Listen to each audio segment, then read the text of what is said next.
नमस्कार साथियों। मेरा नाम प्रोफेसर कुलविंदर सिंह है और करियर सीरीज़ में एक बार फिर आपका स्वागत है। करियर में बच्चों से बात करते हुए कि उनका इंटरेस्ट किस करियर में है, इसमें तीन विषयों पर हम आज बात करेंगे। पहला, अपना इंटरेस्ट कैसे पहचानें, और दूसरा, उसके लिए क्या एक्टिविटीज़ को मद्देनज़र रखा जाए, और क्या एबिलिटीज़ को टेक केयर किया जाए। सबसे पहले तो ये कि अगर आपने कुछ चुनाव करना है अपने करियर के बारे में, तो आपके अंदर क्या इंटरेस्ट है ये कैसे पता लगेगा। देखिए, बहुत सारी चीज़ें हैं, उनमें से सबसे इम्पोर्टेंट चीज़ है अट्रैक्शन।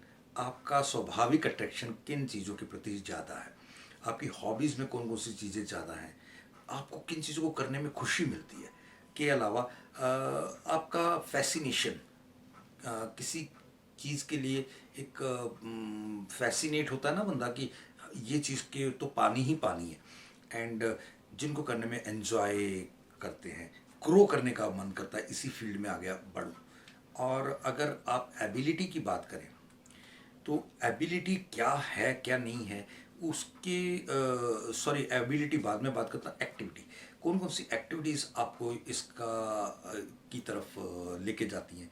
जैसे कि और जानने की जिसमें इच्छा हो, जिसको और जानने का प्रयास करें आप, और क्या क्या क्वालिटीज़ इसके अंदर हैं इस जॉब में, और वो क्वालिटीज़ मेरे अंदर भी हैं, उनका तालमेल देखें, तो उनको भी समझने के साथ आपका चीज़ें।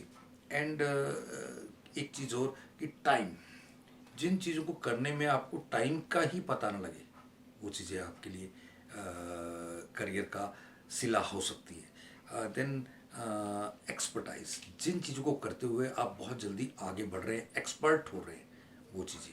देन इमर्स, जिनमें डूब जाते हैं, आपको पता ही नहीं लगता कब कहाँ उसमें कितना हमने आगे तक निकल गए। एबिलिटी, अगर किसी काम को करने में आपको इनोवेट करने का मन करता है, बहुत क्रिएटिव होने का मन करता है, और जिसमें आप इन्वॉल्व हो जाते हैं, इन्वॉल्व होने का मतलब उसमें रम जाने का मन करता है, देन इंटेंसिटी बढ़ जाती है, इंटेंस रहते हैं उसमें। यानी जैसे अब कई लोग तो क्रिकेट के प्रति इतने इंटेंस होते हैं कि वो बाकी कोई बीच में बोल दे तो उनको गुस्सा आ जाता है। यानी ये आपके इंटेंसिटी का भी एक मुजाहरा कर रहा है। देन इंडिजिनस, आप उस काम में अपने आप इंडिपेंडेंट और इंडिजीनियस आगे बढ़ना चाहते हैं, मतलब खुद का विकास और खुद ही करके आगे बढ़ना चाहते हैं। बहुत सारी चीज़ें हैं। देखिए, एक एग्ज़ाम्पल पे बात करें तो मिस्टर अग्रवाल, शायद पूरा नाम रितेश अग्रवाल है, एग्जैक्टली मैं भूल गया हूँ। ये वो व्यक्ति हैं जिन्होंने ओयो फॉर्म की। आज विश्व की मेरे ख्याल से 10,000 से ज़्यादा होटल्स की सबसे बड़ी चेन बनने वाली है, और इनकी जो टर्नओवर है, शायद ऑलरेडी विश्व की सबसे ज़्यादा बड़ी टर्नओवर हो चुकी है। एक व्यक्ति जो अभी 27-28 साल का भी नहीं हुआ, इतना बड़ा टर्नओवर का मालिक ऑलरेडी बन चुका है। कितना बड़ा उसमें पैशन, दिमाग, सोच और इन्वॉल्वमेंट, इंटेंसिटी गई होगी, तो ये सब चीज़ें हो गई होंगी। मैं एक चीज़ एग्जाम्पल के तौर पे बताना चाहूँगा। जो बच्चे भी मेरे आज वीडियो देख रहे हैं, तो मैं कभी कभी बीच में छोटी छोटी स्टोरीज लेता हूँ। मैं आज आपको दोबारा एक रामदास जी की स्टोरी सुनाना चाहता हूँ। ये 3 या 5 घरों में जाते थे, भिक्षा मांगते थे, और जो मिल जाता था उससे ये फिर पूरे दिन का भोजन इनका चलता था, सब कुछ चलता था। कोई क्या दे रहा है इसमें इंटरेस्ट नहीं था, लेकिन कुछ दे।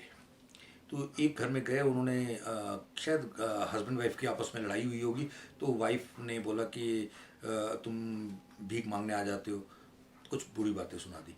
तो इन्होंने कुछ नहीं बोला, और सिर्फ इतना बोला, आप कुछ भी दें, इस बात से कोई मतलब नहीं कि आप क्या दें, तो चलेगा। वो लीप रहे थे। पुराने ज़माने में तो ऐसा ही होता था ना, फर्श गोबर से। तो उन्होंने वो गोबर से सना हुआ कपड़ा उन्हें दे दिया। इन्होंने जाके वो कपड़ा बहुत अच्छे से धोया और उसकी बाती बना ली, जो उसकी दिए की। और रात को जब वो पछताई और अपने हस्बैंड के साथ इनके पास गई और माफ़ी मांगने चल लगी, तो हमें गलती से ऐसा कर दिया। तो उन्होंने बोला कि तुमने अगर भोजन दिया होता तो वो खा पी के वो अब तक ख़त्म हो चुका होता। ये देखो बाती जल रही है और कई दिनों तक ये चलेगी, तो आपका दिया हुआ तो और ज़्यादा लंबा चल रहा है। तो कहने का मतलब है कि हर नेगेटिव एस्पेक्ट में भी पॉजिटिविटी देखना, ये रामदास की स्टोरी से हमें मिलती है। तो हम जिस किसी दिशा में जा रहे हैं, तो क्या आपको क्या लगता है कि अग्रवाल को क्या दिक्कतें नहीं आई होंगी? बहुत आई होंगी। तो इन चीज़ों को देखते हुए आगे बढ़िए। Thank you. जय हिंद।